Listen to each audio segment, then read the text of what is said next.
Olá, galera nota 10. Hoje nós vamos iniciar o nosso estudo sobre botânica, a parte da biologia que se dedica ao estudo das plantas. Por isso, nessa aula nós vamos entender as características gerais dos representantes do reino vegetal, também chamado de metáfita ou planta ou ainda vegetalia. Acredita-se que os vegetais terrestres surgiram há cerca de 430 milhões de anos atrás. Esse é o primeiro registro encontrado fóssil de um vegetal terrestre no período siluriano. Acredita-se também que os vegetais tenham surgido a partir da evolução das algas verdes, também chamadas de clorófitas. Como seriam então os principais grupos de plantas? A sistemática vegetal atual divide os vegetais em 4 grupos. A classificação então se baseia em briófitas e pteridófitas, que são chamadas de plantas criptógamas devido à ausência de flores, e as plantas chamadas de fanerógamas devido à presença evidente de um órgão reprodutivo, a flor, representada pelos grupos das gimnospermas e angiospermas. Nessa tabela, nós percebemos uma estimativa do número de espécies desses 4 principais grupos de plantas. As briófitas, que têm como representantes musgos, hepáticas e antóceros, têm em torno de 14 mil espécies. Já as pteridófitas, que têm os exemplos mais conhecidos, samambaias, avencas, licopódios e xaxins, têm em torno de 10 mil espécies.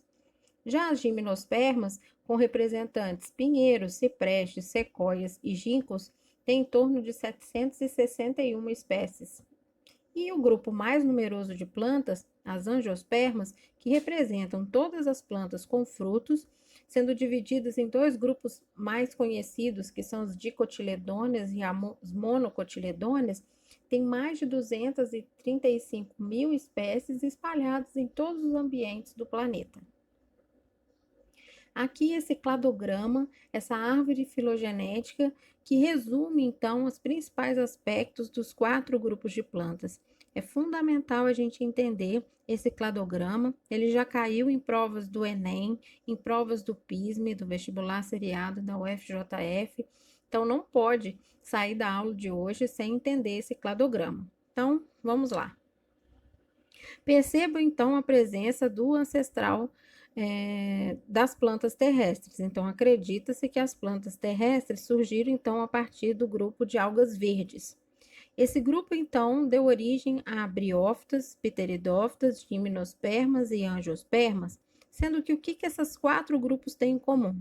Entre as principais características estão a presença de um embrião multicelular, ou seja, pluricelular, e a presença de órgãos reprodutores arquegônios, que é o órgão reprodutor feminino, e o anterídeo, que é o órgão reprodutor masculino. Já em relação à evolução de briófitas e pteridófitas, as pteridófitas, a evolução das pteridófitas, surgiu o esporófito como fase dominante, vasos condutores e folhas e caules verdadeiros. Agora, para dar origem ao grupo de gimnospermas e angiospermas, surgiu a semente e também o crescimento lateral. E separando o gímeno de angiospermas, as flores verdadeiras, as flores evidentes, originadas a partir do desenvolvimento do ovário, o fruto, o grupo então das angiospermas.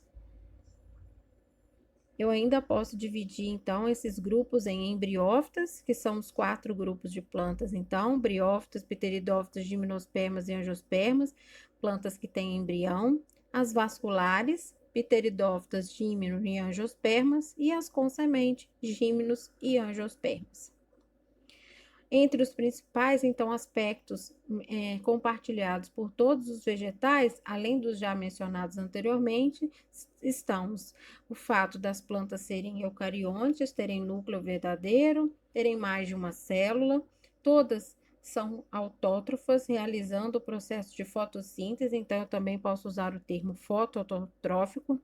Para realizar a fotossíntese, as plantas apresentam o pigmento verde chamado de clorofila, por isso Os vegetais são clorofilados. A clorofila, além de dar cor verde, também absorve a energia luminosa durante o processo fotossintético. Nos vegetais, a reserva energética é o amido. A parede celular é composta do polissacarídeo celulose. E a reprodução acontece por alternância de gerações, também chamada de metagênese, onde a planta vai alterar uma fase haploide, chamada de gametófito, com uma fase diploide, chamada de esporófito. Esse aqui é um esquema geral, então, do processo de metagênese das plantas, onde as plantas, então, ao longo da vida, vão alterar a fase diploide, chamada de esporófito, que é uma fase, então, que através do processo de meiose produz esporos, e alternam a fase gametófito, que é a fase haploide, que por mitose produz gametas nas plantas. Cuidado, porque normalmente a gente associa nos animais meiose para formar gameta. Mas aqui nas plantas, a meiose não forma gameta. É a mitose nas plantas que forma gameta. A meiose é responsável pelo crescimento dos esporos, pela formação dos esporos. Uma representação simplificada do processo de nutrição vegetal, que é o processo fotossintético e de absorção e condução de seiva bruta e elaborada. E aqui, só para recordar, a estrutura de uma célula vegetal com organelas exclusivas, como o vacúolo, os cloroplastos, e a presença muito significativa e característica da parede celular de celulose. Bom, essas foram então as características gerais dos representantes do reino vegetal. Até a próxima!